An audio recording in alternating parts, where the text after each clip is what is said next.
दुनिया के हर मार्केट में एक चीज कॉमन है, चीजों का लेन देन वैल्यू के किसी माध्यम से। ये माध्यम, जिसे करेंसी कहते हैं, हमारी ग्लोबल इकोनॉमी की रीढ़ है। इसके बिना व्यापार एक कैओटिक बार्टर सिस्टम होता, ग्रोथ और प्रॉस्पेरिटी रुक जाती। करेंसी सिंपली एक्सचेंज का एक माध्यम है। इससे हम गुड्स और सर्विसेज को वैल्यू दे सकते हैं, ट्रांजैक्शंस आसान हो जाते हैं। जूते के लिए मुर्गी देने की बजाय हम करेंसी से चीजें खरीद और बेच सकते हैं। यह स्टैंडर्डाइज्ड वैल्यू सिस्टम हमारी पूरी इकोनॉमिक स्ट्रक्चर का आधार है। लेकिन करेंसी सिर्फ ट्रांजैक्शन का टूल नहीं है, यह इकोनॉमिक स्टेबिलिटी और ट्रस्ट को रिप्रेजेंट करता है। जब हम किसी देश की करेंसी होल्ड करते हैं तो हम उसकी वैल्यू और समय के साथ वैल्यू बनाए रखने की क्षमता में ट्रस्ट करते हैं। यह trust healthy economy, investment, spending और ओवरऑल इकोनॉमिक ग्रोथ के लिए जरूरी है।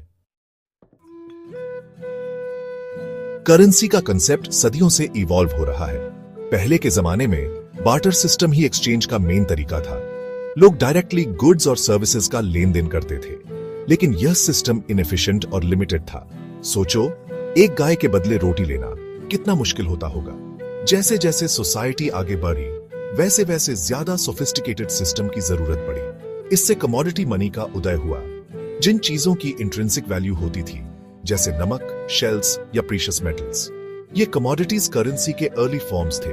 ट्रेड को आसान बनाते थे और इकोनॉमिक डेवलपमेंट को बढ़ावा देते थे। पेपर मनी के आविष्कार ने ट्रांजैक्शन के तरीके को बदल दिया। शुरू में प्रेशियस मेटल्स से बैक्ड पेपर मनी करेंसी का ज्यादा पोर्टेबल और डिविजिबल फॉर्म था। आज ज्यादातर करेंसीज फायट करेंसीज हैं, मतलब उनकी वैल्यू किसी फिजिकल कमोडिटी से नहीं जुड़ी है, बल्कि उसे इश्यू करने वाली गवर्नमेंट से बैक्ड है। डिजिटल एज करेंसी का एक नया एरा लेकर आया है, क्रिप्टो करेंसीज।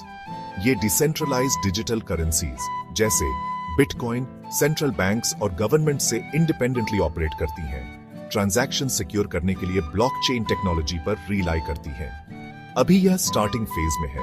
क्रिप्टो करेंसी पैसे का पोटेंशियल फ्यूचर रिप्रेजेंट करता है, फाइनेंस के ट्रेडिशनल नोशंस को चैलेंज करता है। हर मॉडर्न इकोनॉमी के हार्ट में एक सेंट्रल बैंक होता है, जो नेशन के मॉनेटरी सिस्टम का गार्डियन होता है। Central banks money supply manage करने, इन्फ्लेशन कंट्रोल करने और फाइनेंशियल स्टेबिलिटी इंश्योर करने में इंपॉर्टेंट रोल प्ले करते हैं।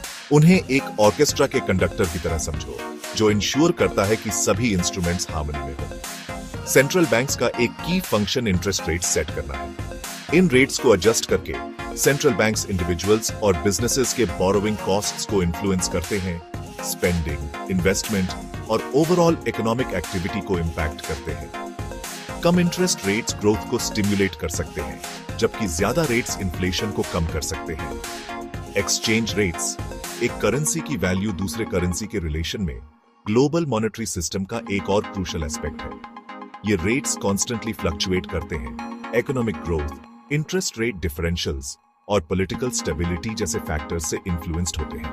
एग्जाम्पल के लिए, अगर एक देश की इकोनॉमी स्ट्रांग होती है तो उसकी करेंसी की वैल्यू दूसरे करेंसीज के मुकाबले बढ़ सकती है। हमारे इंटरकनेक्टेड वर्ल्ड में करेंसीज बॉर्डर्स के पार जाती हैं, रोजाना ट्रिलियंस ऑफ डॉलर्स के ट्रांजैक्शंस को फैसिलिटेट करती है।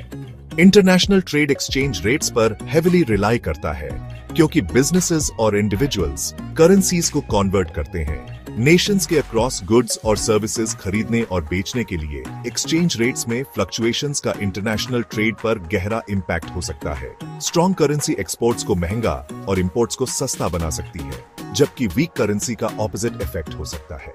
ये फ्लक्चुएशंस इंटरनेशनल ट्रेड में एंगेज्ड बिजनेसेस की प्रॉफिटेबिलिटी को अफेक्ट कर सकती है और इन्वेस्टमेंट डिसीजंस को इन्फ्लुएंस कर सकती है।